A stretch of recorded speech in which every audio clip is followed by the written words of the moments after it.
खुशामदीद मोहतरम नासरीन, आप तमाम का HK न्यूज़ चैनल में खैर मक़दम है। तजुर्बा मरकज़ काम की जगह महकमे रेवेन्यू के प्रिंसिपल सेक्रेटरी राजेंद्र कुमार कठारिया का दौरा।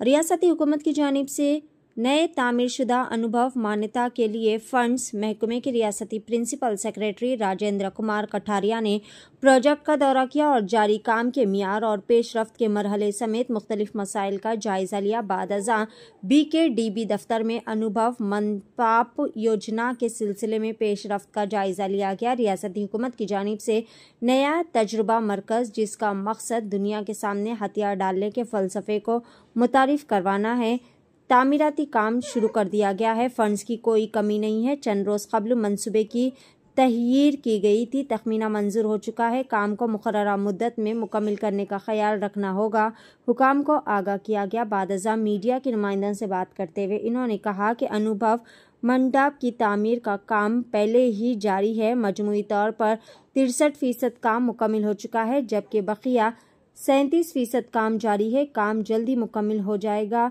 पब्लिक वर्क्स ने बताया कि जल्दी हो जाएगा। इस मौके पर जिला magistrate Shilpa Sharma, assistant commissioner Mikkal Jain, BKDB commissioner Jagannath Reddy, technical advisory committee के चेयरमैन समेत अहदेदार दीगर मौजूद थे। मुख्तलिफ मुकामात का दौरा किया गया। सिटी तहसील में स्टेट रेवेन्यू डिपार्टमेंट के प्रिंसिपल सेक्रेटरी राजेंद्र कुमार कठारिया, दफ्तर असिस्टेंट कमिश्नर के दफ्तर और दीगर भी मौजूद थे। आइए जानते हैं इस खुसूस में मुकम्मल तफसीलात। पेश है बसवा कल्याण से नुमाइंदा रिपोर्टर शेख असलम की यह खुसूसी रिपोर्ट।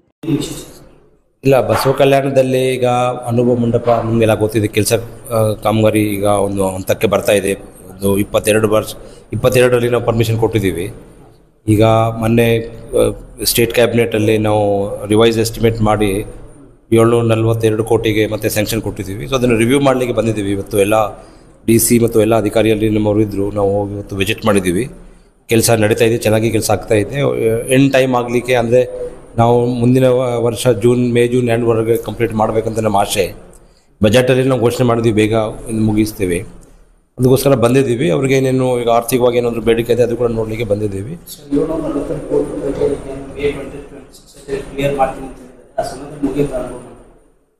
ಅವರು ಹೇಳ್ತಾರೆ, ಇವತ್ತು ನಾವು ಮೀಟಿಂಗ್ ಮಾಡಿದ್ದೀವಿ, 63% ಭೌತಿಕವಾಗಿ ಕೆಲಸ ಮುಗಿದಿದೆ, ಇನ್ನು 37% ಬಾಕಿ ಇದೆ ಅಂತ ನಾವು ಮುಗಿಸ್ತೀವಿ ಅಂತ ಹೇಳ್ತಾ ಇದ್ದಾರೆ. ಅವ್ರಿಗೆ ದುಡ್ಡಿಗೆ ಯಾವುದು ಅಡಚಣೆ ಆಗಬಾರ್ದಕ್ಕೋಸ್ಕರ ನಾವು ಇಲ್ಲಿ ಬಂದಿದ್ದೀವಿ, ನೋಡಿದ್ದೀವಿ.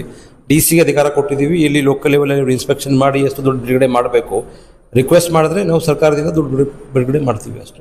ನಮ್ಮ ತಹಸೀಲ್ ಕಚೇರಿಯಲ್ಲಿ ಸರ್ ಏನು ಭ್ರಷ್ಟಾಚಾರ ತಾಂಡವಾಡ್ತಾ ಇದೆ ಸುಪ್ರೀಂ ಪ್ರಕಟವಾಗಿದೆ ಖಾಸಗಿ ಮೀಡಿಯಾದಲ್ಲಿ, ಅದರ ಬಗ್ಗೆ ತಾವು ತಮ್ಮ ಗಮನಕ್ಕೆ ಬಂದಿದೆ ಸರ್? ಇಲ್ಲ, ನಾವು ಇವತ್ತು ಸಾಯಂಕಾಲ ಮೀಟಿಂಗ್ ಇಟ್ಕೊಂಡಿದ್ದೀವಿ. ಈಗ ನಾವು ಈ ಮೀಟಿಂಗ್ ಆದಮೇಲೆ ನಾನು ಈಗ 2-3 ಕಡೆ ಸರ್ಪ್ರೈಸ್ ಇನ್ಸ್ಪೆಕ್ಷನ್ ಕೂಡ ಮಾಡ್ತೀನಿ. ಕೆಲವು ಸುದ್ದಿ ನನ್ನ ಗಮನಕ್ಕೆ ಬಂದಿದೆ, DC-ಗೆ ಹೇಳಿದ್ದೀನಿ ಬೆಳಗ್ಗೆ. ಇವತ್ತು ಸಾಯಂಕಾಲ ರಿವ್ಯೂ ಮಾಡ್ತೀವಿ, ನಾವು ಸ್ಟ್ರಿಕ್ಟ್ ಡೈರೆಕ್ಷನ್ ಕೊಡ್ತೀವಿ. ನಾವು ಯಾವ ಕಾರಣಕ್ಕೂ ಈ ಭ್ರಷ್ಟಾಚಾರಕ್ಕೆ ನಾವು ಸಪೋರ್ಟ್ ಮಾಡಲ್ಲ. ನಮ್ಮ ಗಮನಕ್ಕೆ ಬಂದರೆ ನಾವು ಆ್ಯಕ್ಷನ್ ತೊಗೊಳ್ತೀವಿ. ಈಗಾಗಲೇ ನಾವು ಸುಮಾರು ಜನ ಮೇಲೆ ಆ್ಯಕ್ಷನ್ ತೊಗೊಂಡಿದ್ದೀವಿ. ಇಡೀ ರಾಜ್ಯದಲ್ಲಿ ಬೇರೆ ಬೇರೆ ಹಂತದಲ್ಲಿ ವಿಲೇಜ್ ಅಕೌಂಟೆಂಟಿಂದ ಹಿಡಿದು ಸ್ಪೆಷಲ್ DC-ವರೆಗೆ ಆ್ಯಕ್ಷನ್ ತೊಗೊಳ್ತಾ ಇದ್ದೀವಿ ನಾವು. ಭ್ರಷ್ಟಾಚಾರ ಒಂದು ಕಡೆ ಆದರೆ ರೈತರು ಪರದಾಟ ಇನ್ನೊಂದು ಕಡೆ ಇದೆ ಸರ್. ರೈತರು ಆಫೀಸಿಗೆ ಕಚೇರಿ ಬಂದು ಸಾಮಾನ್ಯವಾಗಿ ಕೆಲಸ ಮಾತ್ರ ಆಗ್ತಾ ಇಲ್ಲ ಅನ್ನೋ ಚುಕ್ಕೆ ಇದೆ ಸರ್. ಇಲ್ಲ, ನಾವು ಅದು ರೈತರು ನಮ್ಮ ಆಫೀಸ್ ಕಡೆ ಬರಬಾರ್ದಕ್ಕೋಸ್ಕರ ನಾವು ಎಲ್ಲ ಆನ್ಲೈನ್ ಮಾಡ್ತಾ ಇದ್ದೀವಿ, ಡಿಜಿಟೈಸೇಷನ್ ಮಾಡ್ತಾ ಇದ್ದೀವಿ, ಕೆಲವು ಸಿಸ್ಟಮನ್ನು ಸರಳೀಕರಣ ಮಾಡ್ತಾ ಇದ್ದೀವಿ. ಸೊ ಈಗ ಪೋಡಿ ಅಭಿಯಾನ ಶುರು ಮಾಡಿದ್ದೀವಿ. ಸಾಕಷ್ಟು ಬದಲಾವಣೆ ಆಗ್ತಾ ಇದೆ. ಈಗ ಲಾಸ್ಟ್ 1-2 ವರ್ಷದಲ್ಲಿ ಸಾಕಷ್ಟು ಬದಲಾವಣೆ ನಿಮಗೆಲ್ಲ ಗೊತ್ತಿದೆ. ಸಾಕಷ್ಟು ಬದಲಾವಣೆ ಆಗಿದೆ. ಇದು ಏನಾಗಿದೆ, ಒಂದು 50-60 ವರ್ಷ ಸಮಸ್ಯೆ ಇದು. ಈಗ ತಕ್ಷಣ ಎಷ್ಟು ಬದಲಾವಣೆ ಮಾಡಲಿಕ್ಕೆ ಆಗುತ್ತೆ ನಾವು ಖಂಡಿತ ಮಾಡ್ತಾ ಇದ್ದೀವಿ, ಇನ್ನೂ ಮಾಡ್ತೀವಿ. ಆದರೆ ಭ್ರಷ್ಟಾಚಾರ ಕಮ್ಮಿ ಮಾಡಲಿಕ್ಕೆ ನಾವು ಖಂಡಿತ ವಿ ಆರ್ ಕಮಿಟೆಡ್, ಕಮ್ಮಿ ಮಾಡ್ತೀವಿ.